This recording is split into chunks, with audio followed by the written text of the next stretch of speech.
দেখতে পাচ্ছেন ট্রেন, রেলগাড়ি ওদেরকে দেখাতে নিয়ে এসছে হেড স্যার। অনেক বড় ট্রেন, সেই ট্রেনের পাশাপাশি আমাদের যে ট্রেন সেটাও কিন্তু অনেকটাই বড়, আপনারা দেখতে পাচ্ছেন।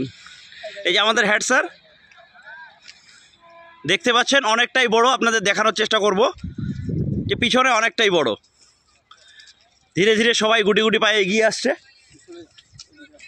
আপনাদের দেখানোর চেষ্টা করছি।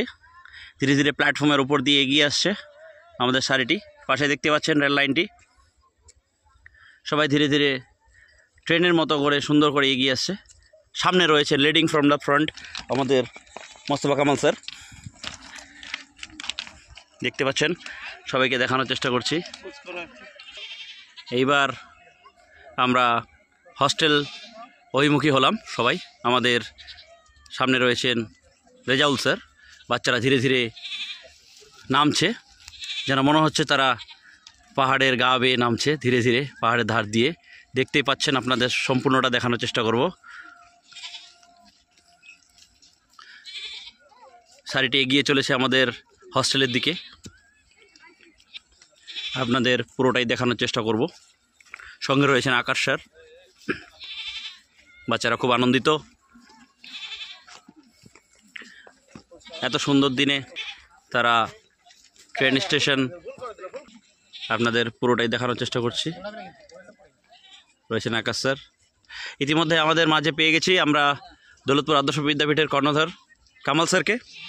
আমরা কামাল স্যারের কাছে জেনে নেব কিছু কথা। স্যার একটু আসবেন। ধন্যবাদ আপনাকে। হ্যাঁ বলুন স্যার, আপনি যদি আমাদেরকে বলেন যে এই নতুন শিক্ষাবর্ষের সূচনা সম্পর্কে আপনার প্রতিক্রিয়াটি একটু জানাবেন। ধন্যবাদ আপনাকে। এই ভিডিওর মধ্য দিয়ে আপনাদের সবাইকে, মানে সমস্ত অভিভাবক বৃন্দ এবং আপামর জনসাধারণ যারা এই ভিডিওটি দেখছেন, প্রত্যেককেই দৌলতপুর আদর্শ বিদ্যাপীঠের পক্ষ থেকে শুভেচ্ছা, নতুন বছরের শুভেচ্ছা, ভালোবাসা জ্ঞাপন করছি। আপনারা দেখতে পাচ্ছেন দৌলতপুর আদর্শ বিদ্যাপীঠের ছাত্রছাত্রীরা প্রতিক্রিয়া বলতে ব্যক্তিগতভাবে সত্যি আনন্দিত এবং আপ্লুত যে আমরা প্রতি বছর আমাদের দৌলতপুর আদর্শ বিদ্যাপীঠে যে ছাত্রছাত্রীরা রয়েছে এদের মধ্যে অনেকে এমনও রয়েছে যে যারা এই রেল লাইন বা ট্রেন একদম কাছে থেকে দেখার সুযোগ হয়নি। আমরা প্রতি বছরেই এই যে প্রাকৃতিক সৌন্দর্য শীতের, এটাকে অবলোকন করানোর জন্য আমরা ছাত্রছাত্রীদেরকে নিয়ে একবারের জন্য পরিক্রমাটা করি।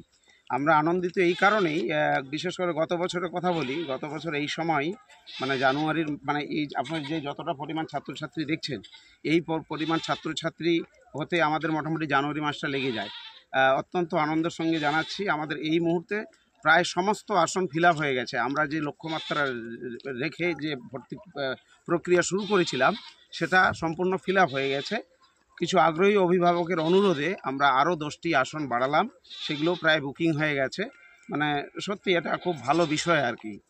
তো একটা ব্যাপার আমার মনে হচ্ছে যে বিশেষ করে আমাদের ছাত্রছাত্রীদের বিগত বছরে মানে 2024 সালে বিশেষ করে দক্ষিণ দিনাজপুর জেলা মেধা অন্বেষণ এবং বিভিন্ন প্রবেশিকা পরীক্ষাগুলো, আলামিন মিশন থেকে শুরু করে আরও অন্যান্য যে নামি দামি শিক্ষা প্রতিষ্ঠানগুলো রয়েছে, সমস্ত শিক্ষা প্রতিষ্ঠানের যে নজর কাড়া সাফল্যের যে দৃষ্টান্ত রেখেছে আমাদের ছাত্রছাত্রীরা, তারই ফলপ্রসূ হয়তো কিছু শিক্ষানুরাগী সচেতন অভিভাবককে কোনো রকম বিভ্রান্ত বিচলিত করতে পারেনি। তারা আদর্শ বিদ্যাপীঠকে তাদের সন্তানদের পঠন পাঠনের আদর্শ শিক্ষা প্রতিষ্ঠান হিসেবে বেছে নিয়েছেন। সেই জন্যে হয়তো আমাদের এই দৌলতপুর আদর্শ বিদ্যাপীঠের এই মুহূর্তেই সমস্ত আসন পরিপূর্ণ হয়ে গেছে। আমরা আবারও কামাল স্যারকে একটু থামানোর চেষ্টা করব। বেশি কিছু না স্যার, আর একটা কোশ্চেন ছিল। আরও একবারের জন্য আপনাকে ধন্যবাদ। যদিও আপনি দেখতে পাচ্ছেন এই সমস্ত ছাত্রছাত্রীদেরকে নিয়ে আমি প্রাকৃতিক সৌন্দর্যের মধ্যে বেরিয়ে পড়েছি। আপনি কি বলতে চাইছেন? হ্যাঁ, আমরা জানতে চাইবো স্যার স্কুলের পঠন পাঠন, ছাত্রছাত্রী সম্পর্কে এবং ক্লাসের সম্পর্কে একটু যদি বিস্তারিতভাবে বলতেন। পঠন পাঠন বলতে আমাদের এই দৌলতপুর আদর্শ বিদ্যাপীঠ একটা মানে সম্প্রীতির অনন্য দৃষ্টান্ত বলা যেতে পারে। এখানে জাতি, বর্ণ, ধর্ম নির্বিশেষে হিন্দু, মুসলিম, আদিবাসী